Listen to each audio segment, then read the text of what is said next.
Muito bem, boa noite. São 20 horas. Nós vamos dar início ao nosso encontro de hoje e, como sempre, vamos fazer uma prece inicial para sintonizar com o Mestre Jesus, para sintonizar com os bons espíritos que vão certamente nos assessorar ao longo da noite nesse aprendizado que todos teremos juntos.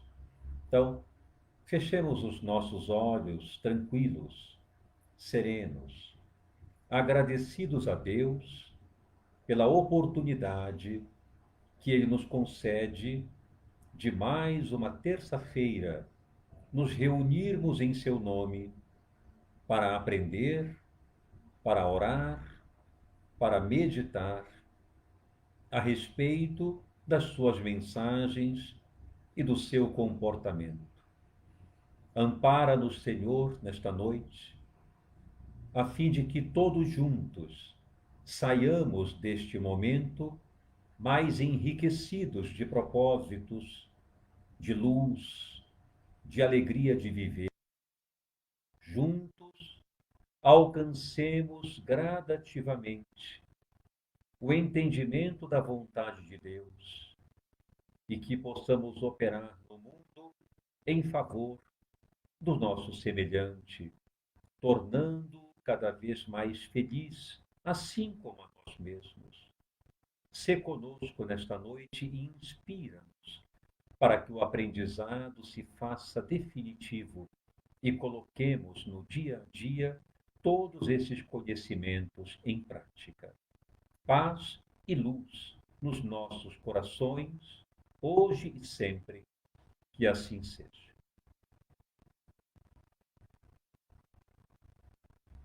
Muito bem,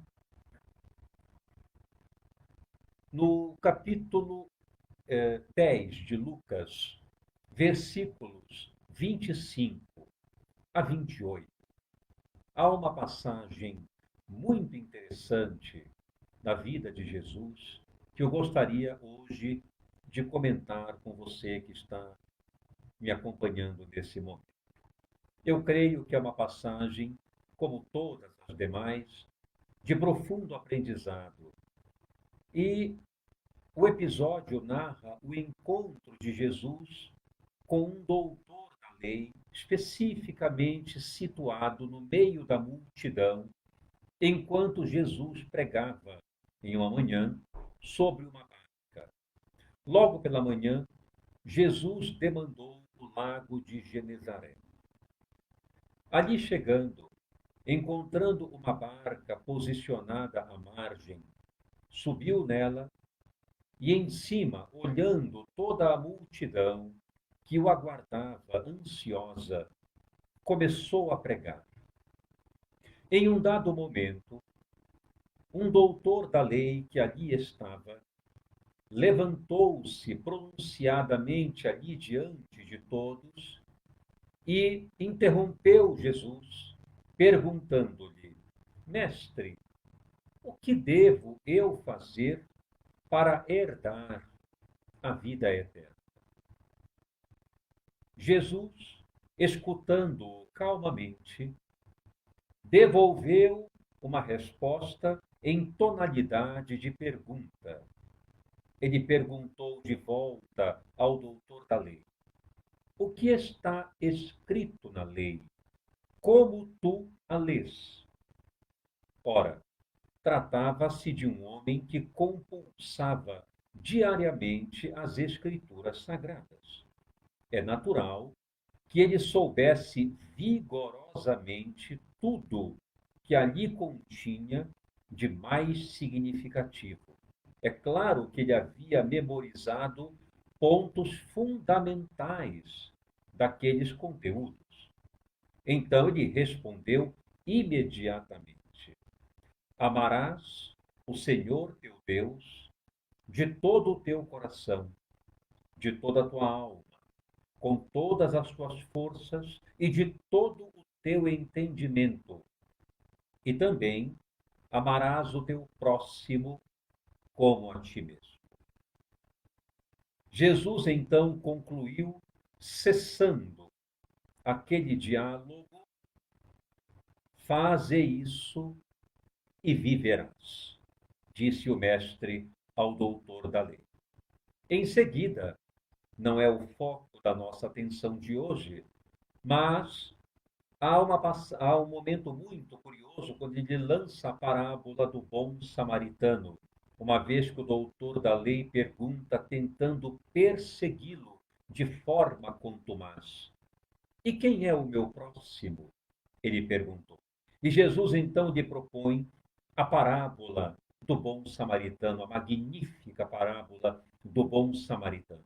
Mas eu quero me ater aqui a uma reflexão junto com você a respeito dessa passagem curiosa, porque quando Jesus questiona o doutor da lei: como tu lês as Escrituras? O que nelas está escrito?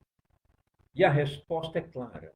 Existem três componentes fundamentais para herdar a vida eterna. Vamos entender um pouco esses símbolos magníficos que existem no Evangelho de Jesus. A vida eterna significa, num sentido profundo, a plenitude do ser, isto é, a posse absoluta de si mesmo, o autoconhecimento, a recuperação plena de tudo aquilo que significa a sabedoria a respeito da natureza, da nossa origem, da nossa destinação, do que fazemos no mundo, do que representamos no seio do universo a que pertencemos.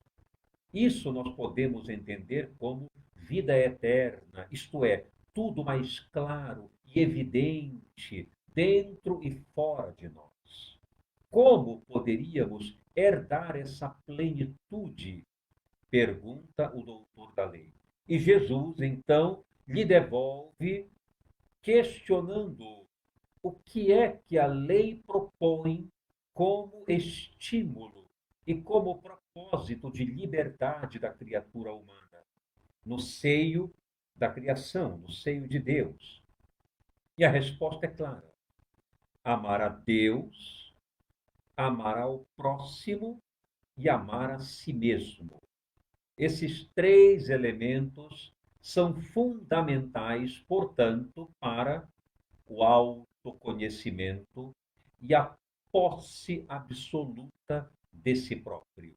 No momento em que interiorizamos o nosso olhar para as nossas necessidades, para os nossos potenciais, para o ambiente escuro que desconhecemos também em nós, e tudo fica revelado por meio da claridade com que depositamos ali essa descoberta que tanto desejamos ter.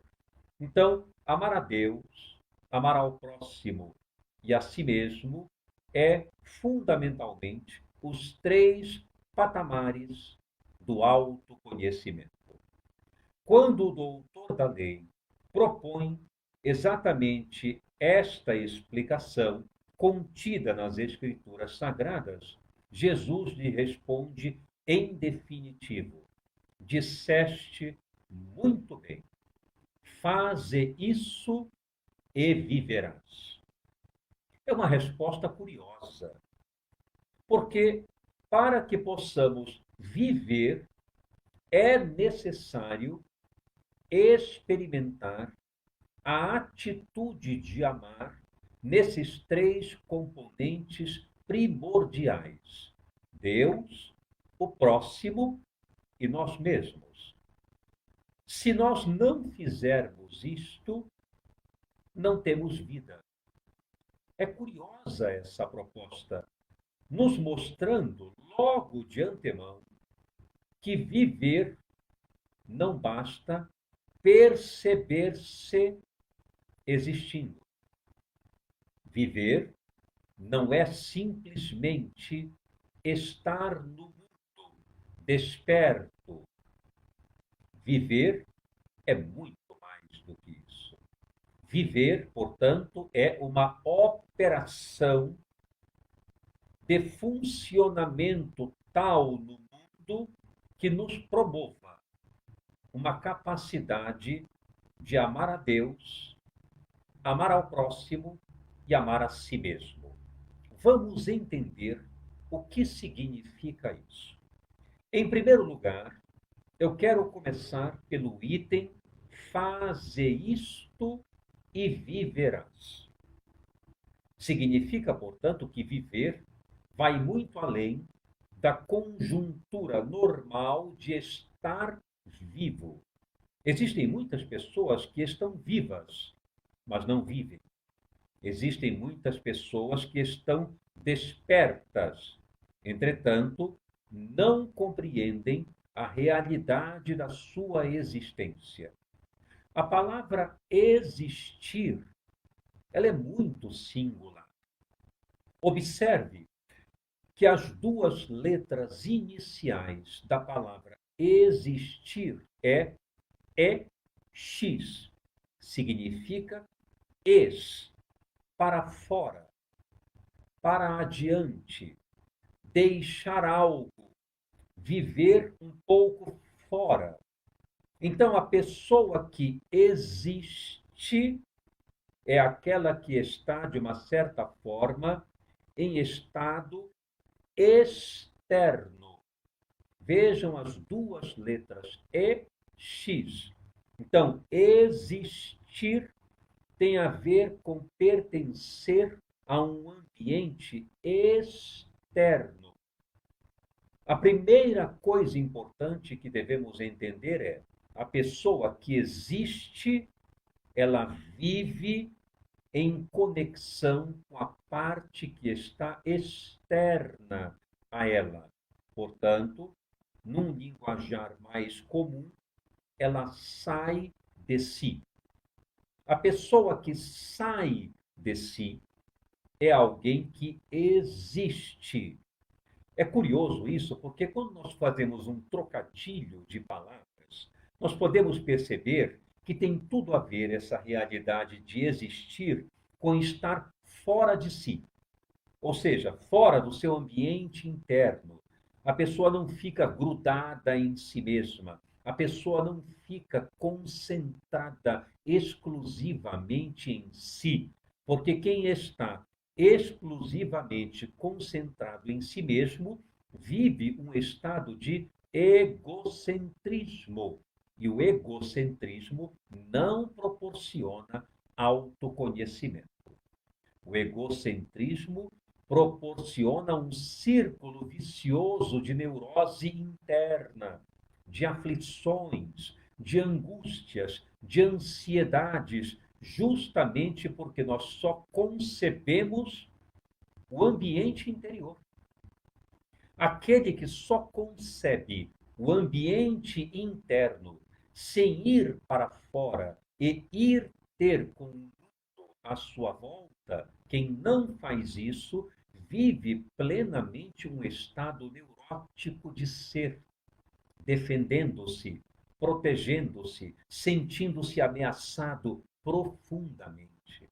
A pessoa que, portanto, não se desloca de si mesma, vive um estado de egocentrismo muito pronunciado, o que é profundamente patológico. Esse é o primeiro ponto. Então, faze isso e viverás significa, em primeiro lugar, aprender a sair de si na direção do ambiente, atingindo ali funções específicas de trabalho, de convivência, de realização.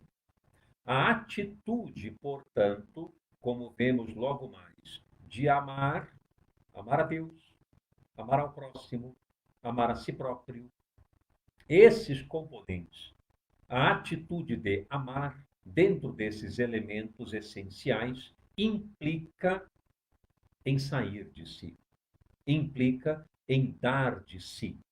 A pessoa que não dá de si, a pessoa que não sai de si para atuar junto aos outros, junto à sua comunidade, junto ao seu ambiente onde está inserido, ela não vive ou ela não existe. Por isso é que Allan Kardec, com muita propriedade, disse: fora da caridade não há salvação. Ele não disse que seria fora da verdade, fora da igreja, fora de algum lugar qualquer. Não. Fora da caridade não há salvação. O que é a caridade? A caridade é uma atitude excelente de amar. A criatura que ama, ela está exercendo o fenômeno ou um estado de caridade. É quando ela ama. E ela só pode amar quando sai de si na direção de tudo que está à sua volta. É muito importante termos isso em mente de forma inicial. Porque a palavra viverás, faze isso e viverás, significa que só podemos existir quando tomamos uma posição definitiva no mundo, amar.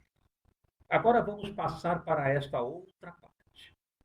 Disse então o doutor da lei: que devo eu fazer para herdar a vida eterna? Eu defini aqui a vida eterna como um resultado, uma consequência. Portanto, a meta do ser humano no mundo não é alcançar a vida eterna.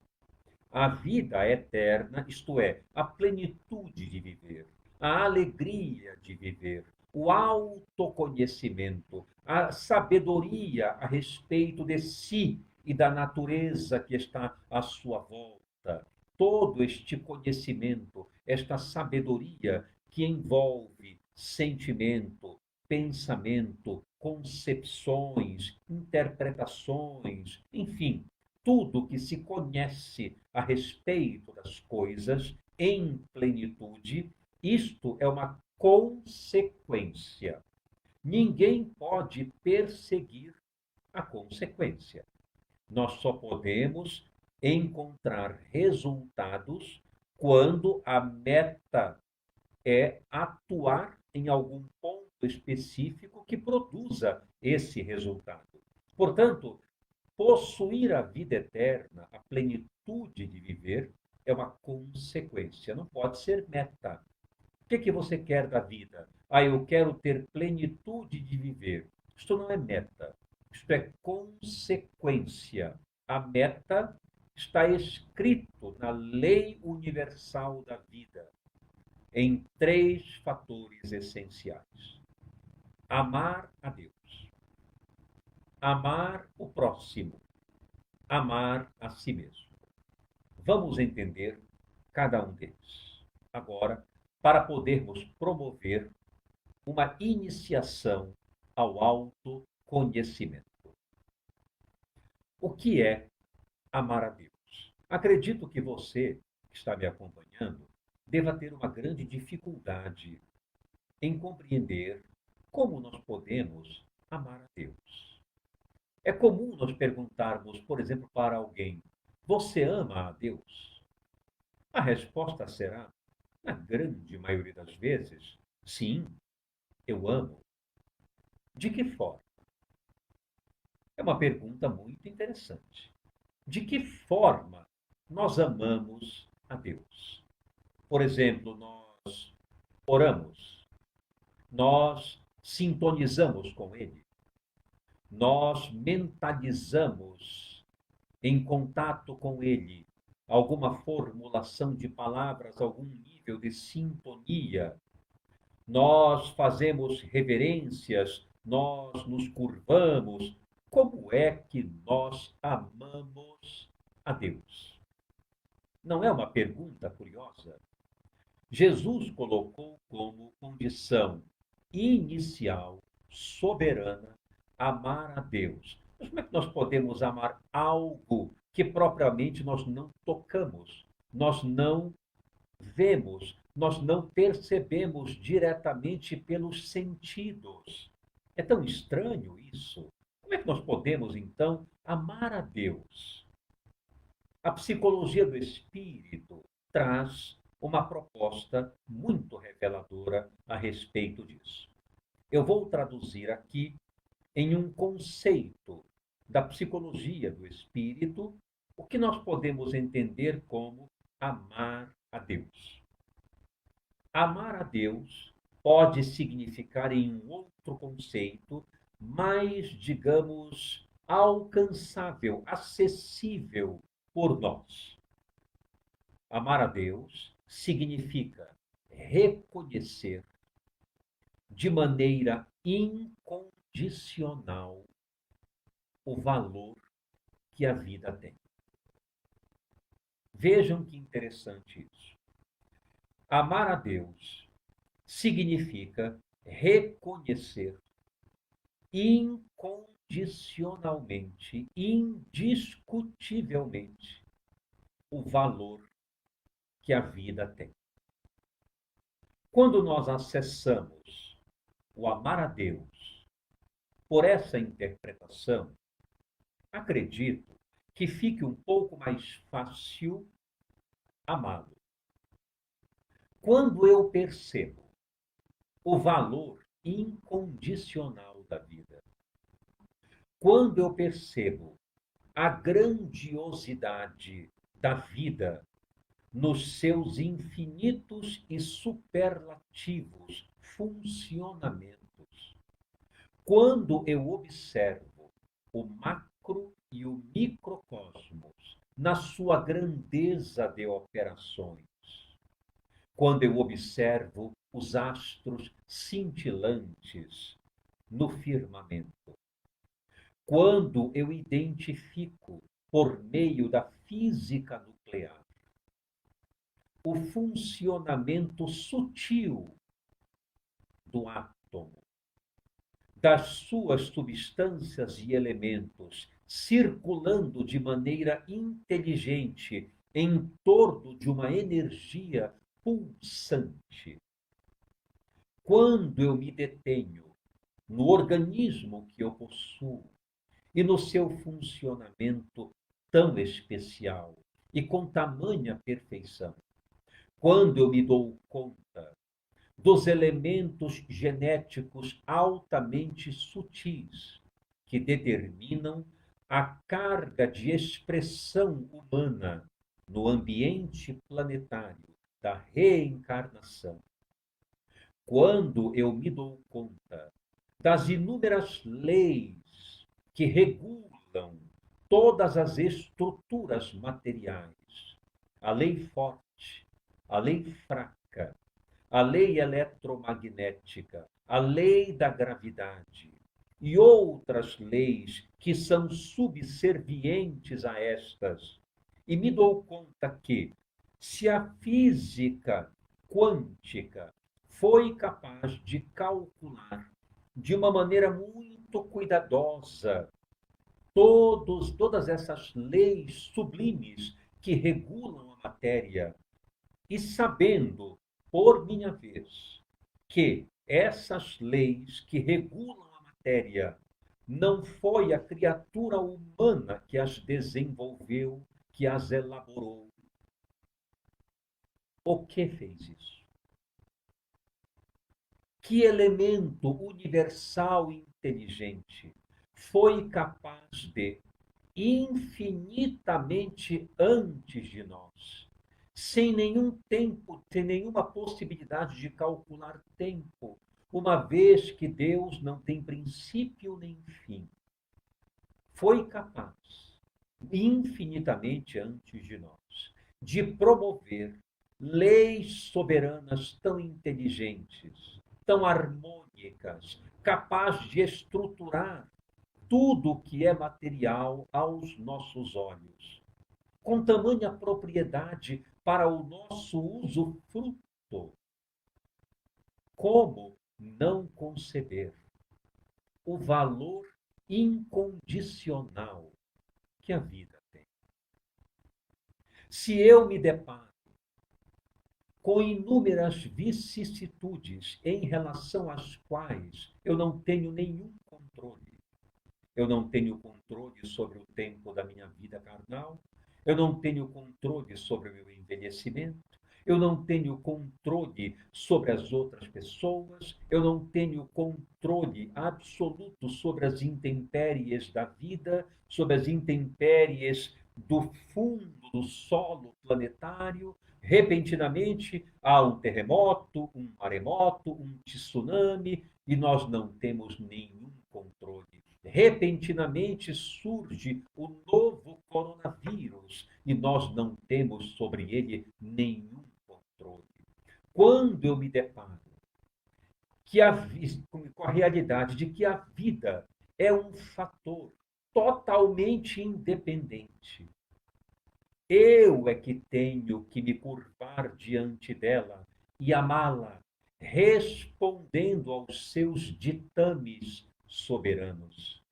Nesse momento, quando eu me deparo com a beleza da vida, quando eu me deparo com a harmonia do cosmos, quando eu me deparo com as infinidades de universos paralelos que já estão sendo gradativamente descobertos, todos eles com uma amplitude imensa de galáxias. Quando eu me deparo com essa inteligência fundamental, primária, a causa incausada de todas as coisas, como nos afirma o Espírito Joana de Ângeles, representando Deus, quando eu verifico os buracos negros, as supernovas, planetas sendo destruídos, planetas sendo nascendo, surgindo, quando eu me deparo com toda essa beleza funcionante do universo, do qual eu não tenho sequer a mais modesta compreensão, eu só posso, diante desse mínimo conhecimento, amar a Deus, compreender o valor incondicional que a vida tem e jamais malbaratá-la, desprezá-la, abandoná-la, eliminá-la, porque a vida é um potencial insubstituível e intocável. A vida, como diz a psicologia do espírito, é uma ocasião essencial para depositarmos todos os conteúdos de amor que possamos ali apresentar. Quando eu me dou conta dessa realidade, imediatamente eu começo a amar a vida, a querer cuidar daquilo que ela representa, amar a natureza, amar toda a organização fundamental que significa a eterna existência de Deus, sua presença dentro e fora de nós. Isto é amar a Deus. Amar a Deus, portanto, é compreender inegavelmente que a vida é muito antes de nós, que a vida é de todo sempre.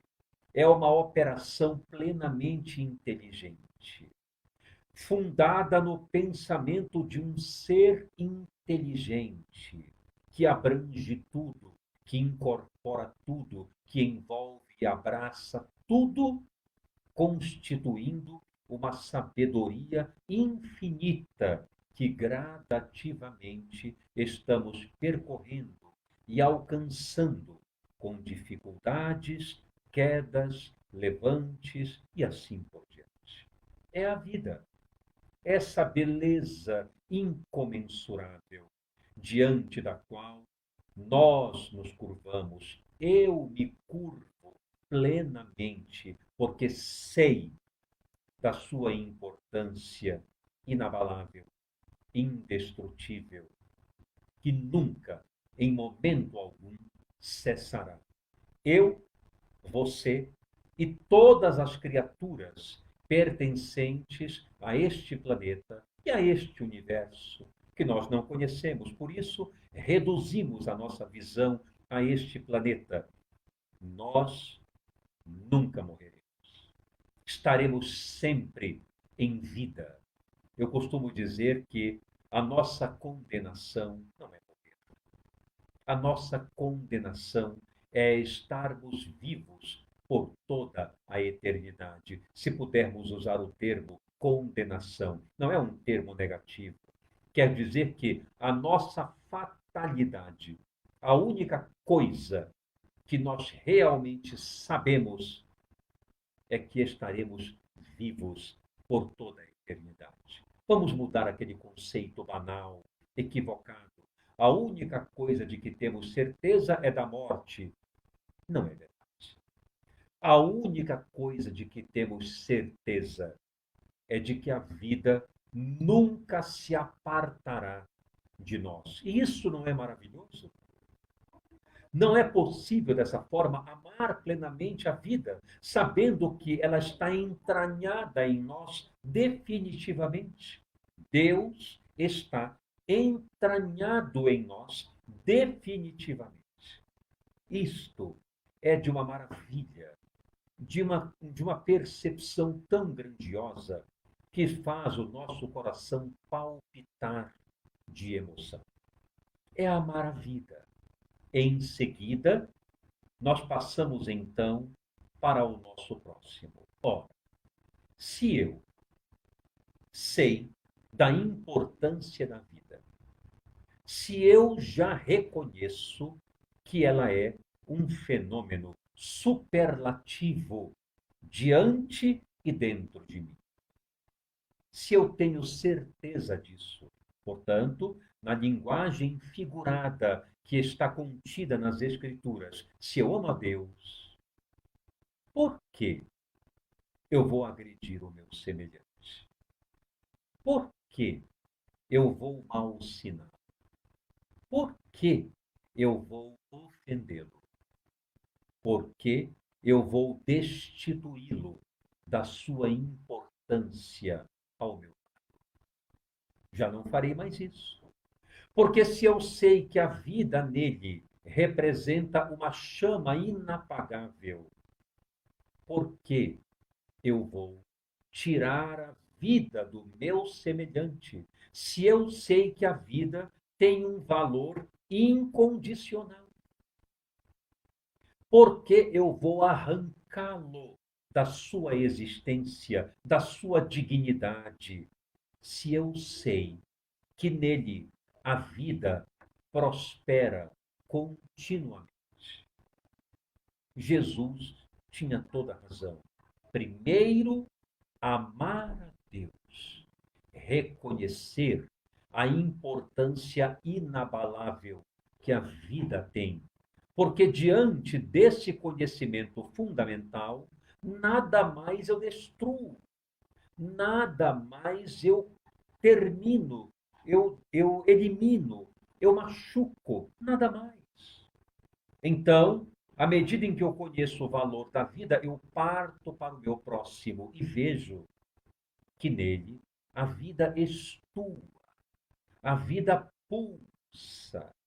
E com isso, eu também passo a amar, a valorizá-lo, a compreender os seus equívocos, a perceber que ele, como eu, somos criaturas em aprendizado constante, em desenvolvimento constante. Não temos respostas para tudo, não sabemos fazer tudo, não temos o conhecimento pleno de como nos comportar de forma saudável. Portanto, erros acontecerão, precipitações surgirão, equívocos nascerão das nossas relações, É perfeitamente compreensível isso. Então eu passo ciente disso e valorizando a vida de forma indiscutível, incondicional, eu passo a olhar para o meu semelhante com bondade, com carinho, com respeito, com tolerância, dando a ele oportunidade de se refazer, de se reestruturar, de sair do lodaçal da sua ignorância, assim como eu encontro em mim sujidades da mesma natureza que ele. Eu passo então a amá-lo, a dar espaço a ele, a respeitar sua liberdade. Na medida em que eu faço isso, eu deixo de projetar as minhas insuficiências no meu próximo, porque eu tiro o véu da minha ignorância em relação a ele, assim como já tirei em relação à vida. E aí eu parto para um terceiro princípio do autoconhecimento. Eu vejo que eu também mereço ser amado, que eu também mereço ser bom, que eu também mereço ter acolhimento, que eu preciso também de afeição, de atenção, de cuidados. Eu também necessito, porque eu também sou filho de Deus. Então eu passo a olhar para mim com bondade, com ternura, também com caridade. Eu passo a me amar. E na medida em que eu amo a vida e amo o meu próximo, quando faço essas duas operações, eu me volto para dentro de mim mesmo com tamanho orgulho, no bom sentido, por perceber o quanto tenho feito de coisas boas ali, no ambiente onde o meu irmão se encontra. Quanta coisa boa, quantas palavras úteis, quantos abraços, quantos afagos sensatos, carinhosos, quantos apertos de mão, quantas palavras de amizade, quanta veiculação de carinho, de solidariedade eu já pude fornecer. Então eu olho para mim diante do espelho e digo: Senhor, eu estou no caminho certo. Eu sou o teu servo, aquele que é aprendiz, que ainda é muito limitado nas suas expressões, mas que já consegue conceber o valor da vida, já consegue conceber o valor da tua criação, que é o próximo. Diante disso, eu olho para mim também sem crítica, sem nenhuma maldade, sem nenhum apontamento hostil. Eu olho para mim com respeito, igual como vejo a vida e a respeito, igual como olho o meu semelhante e o respeito. Eu também me respeito. Eu também quero bem a mim. Não me acho uma criatura fracassada. Não me acho uma criatura punitiva. Não me acho uma criatura desmerecedora. Não. Eu mereço. Eu também mereço coisas boas. Sei que quando erro, tu me permites levantar. E eu estou gradativamente, na medida em que caio e levanto, aprendendo mais e mais a me dirigir a ti. Então, eu me amo. Eu gosto de mim. Eu quero cuidar de mim e quero me respeitar como ser inserido no ambiente da criação único que sou, porque não existe outro como eu. Então tu me amas incondicionalmente e com singularidade. Por isso eu me vejo também com bondade e quero crescer, quero aprender, quero evoluir, quero estudar, quero produzir, trabalhar e dessa forma co-criar contigo na direção do infinito.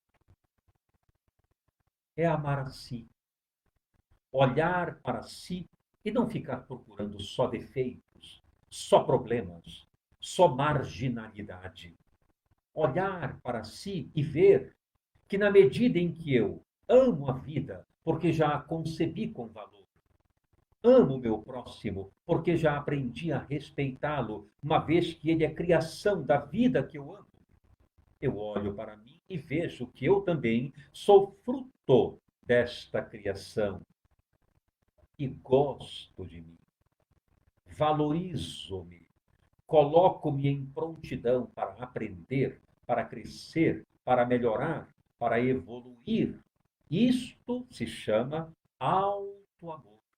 E o auto-amor é fundamental para que nós possamos desenvolver a complexidade do grande aprendizado que temos que ter na direção de Deus. Eu penso que era isto que eu gostaria de transmitir, para que nós juntos, eu e você, possamos amar a vida incondicionalmente. A vida tem um valor indiscutível.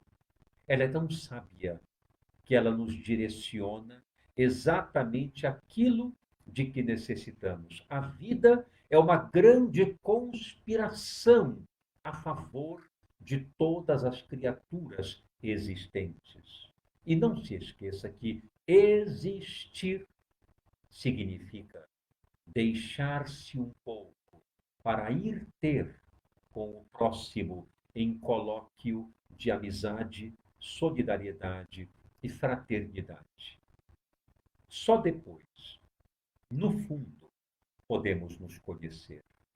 Somente depois que operamos na vida, que percebemos os nossos traços, nossas tendências, nossas posições, nossa forma de pensar no trato com o semelhante, nas lutas de aprimoramento nas relações, somente assim poderemos realmente sondar o que está dentro de nós. E dessa forma, dizer para nós mesmos, diante do que já fiz, não tenho medo da escuridão. Olho para dentro de mim com bondade e com paciência, sem nenhuma crítica, reconstruindo o que não está bom, mantendo, adubando e prosperando o que já vale a pena. Então, era essa a mensagem que eu gostaria de deixar a você. E, por fim, faremos agora as nossas vibrações, reiterando um detalhe importante: algumas pessoas pediram vibrações para familiares que estão aflitos. E eu peço que nesse momento mentalizem para que juntos possamos atendê-los com a presença de Deus, com o seu amparo e com o carinho de Jesus. Então fechemos os nossos olhos tranquilos, unidos, e digamos: Senhor, que o teu amor infinito ampare todo o planeta. Envolve carinhosamente encarnados e desencarnados que habitam o nosso planeta. Ampara com muito amor todos os povos, nações e territórios. Carinhosamente envolve o nosso país, o nosso povo, os nossos governantes. Ilumina a mente de todos para que a harmonia se instale em nossa nação. Carinhosamente também te pedimos pelos nossos lares, familiares, encarnados e desencarnados. Criaturas que nesse momento imaginamos tão necessitadas, que elas possam receber vibrações de paz e de luz. Envolve todos os que sofrem, onde quer que se encontrem, nos hospitais, pronto-socorros, cadeias públicas, creches e orfanatos, asilos, casas de repouso, ruas, vilas e becos. Onde houver uma criatura necessitada, aparentemente solitária, abandonada, carente, que a tua misericórdia infinita alcance o seu coração. Nós te pedimos por todos os lares da terra e cada membro familiar. Rogamos por todos aqueles que trabalham pelo bem e pela paz, e com mais intensidade te pedimos pelos que discordam do bem e da paz. Pedimos por todas as instituições que trabalham pelo bem da humanidade, quais sejam os setores de atuação. Envolve, Senhor, todos aqueles que se afastaram grosseiramente das leis divinas, envolvidos no crime, na perseguição do seu próximo. Envolve carinhosamente todos aqueles que ainda se comprazem com a lágrima do seu semelhante. Ilumina esses corações, ampara essas criaturas. Por fim, rogamos por nós, que aqui estamos neste momento. Pedimos, Senhor, o teu amparo, a fim de que coloquemos em prática tais conhecimentos, que coloquemos em exercício vigoroso, amar a vida como ela se representa, como ela é, na sua grandiosidade. Amar o nosso semelhante, atendendo-o de uma maneira mais doce, mais serena, mais calma, mais cooperativa. E, ao mesmo tempo, olhando para nós com carinho e bondade, sem perseguição ou crítica, sem eliminar de nós as alegrias que temos, sem deixar de experimentar os momentos de prazer sadio que merecemos, mas também não esquecer dos deveres que abraçamos, das responsabilidades que assumimos e que saibamos sempre colocar no nosso cotidiano, na nossa comunidade, todas as aptidões que temos para servir com muito amor quem nos serve. Paz e luz nos nossos corações, hoje e sempre. Que assim seja. Graças a Deus, graças a Jesus.